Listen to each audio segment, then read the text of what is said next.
Eh bien, ce report, il est lié en fait à des divergences entre le président de la République et le Premier ministre, sans doute pour la première fois de façon aussi nette depuis le début du quinquennat. Depuis plusieurs jours, le président de la République n'apprécie pas la nouvelle lumière jetée sur son Premier ministre, décrit comme un pôle de stabilité dans la tempête, comme le patron, je cite.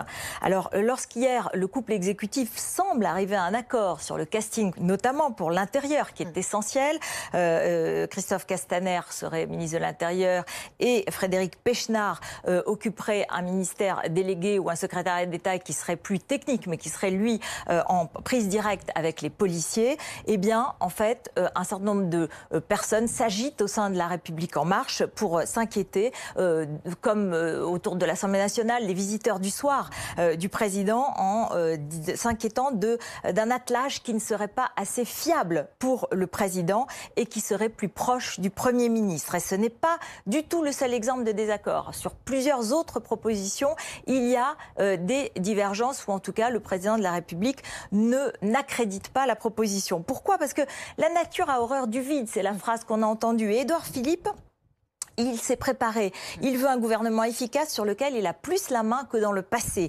Lui qui entretient des relations avec plusieurs élus, les Républicains, qui sont proches de lui, il a des propositions toutes prêtes. Il a réfléchi à son gouvernement, mais lorsqu'il le propose au président, elles ne lui conviennent pas toutes. Et surtout à la première équipe de la campagne, aux macronistes de la première heure, qui s'inquiètent que l'ADN du macronisme soit perdu à cette occasion. Il est aussi question de la déclaration de politique générale que pourrait prononcer le Premier ministre. Mais la question se pose, est-ce que c'est au Premier ministre d'être celui qui va donner ce second souffle, qui va incarner ce second souffle, même si à l'Assemblée nationale, il n'aurait pas eu autant de voix que la première fois qu'il a posé la question de confiance, ou est-ce que c'est au président d'incarner ce deuxième souffle par une grande émission, et puis surtout pour dire quoi ? Là aussi, peut-être des discussions entre les deux hommes qui n'avaient pas eu lieu jusqu'à présent commencent et sont compliquées et plus compliquées que prévu. Voilà pourquoi, alors que hier, en fin d'après-midi, devait être annoncé le gouvernement, que peut-être le Premier ministre devait s'exprimer cet après-midi, qu'il devait y avoir des passations de pouvoir même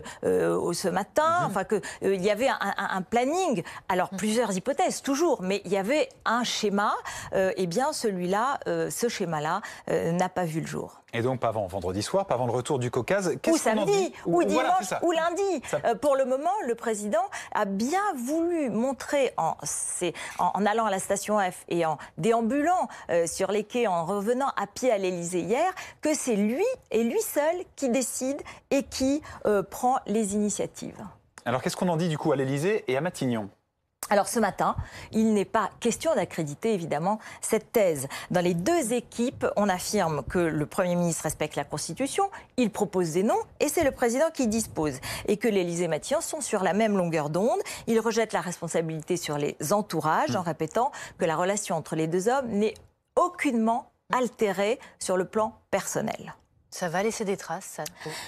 C'est déjà arrivé dans la Ve République, c'est même un classique.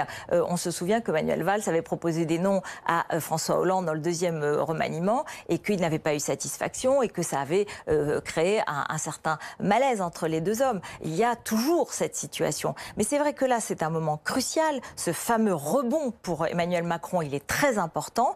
Et donc, on peut imaginer qu'il y aura une volonté de ressouder les troupes. Mais ça n'est pas sûr et c'est pourquoi c'est important d'en parler aujourd'hui parce que la question elle est beaucoup plus globale. Est-ce que cette équipe va retrouver son second souffle ? Sur quel récit, sur quel projet ? Aujourd'hui, il y a un peu une panne.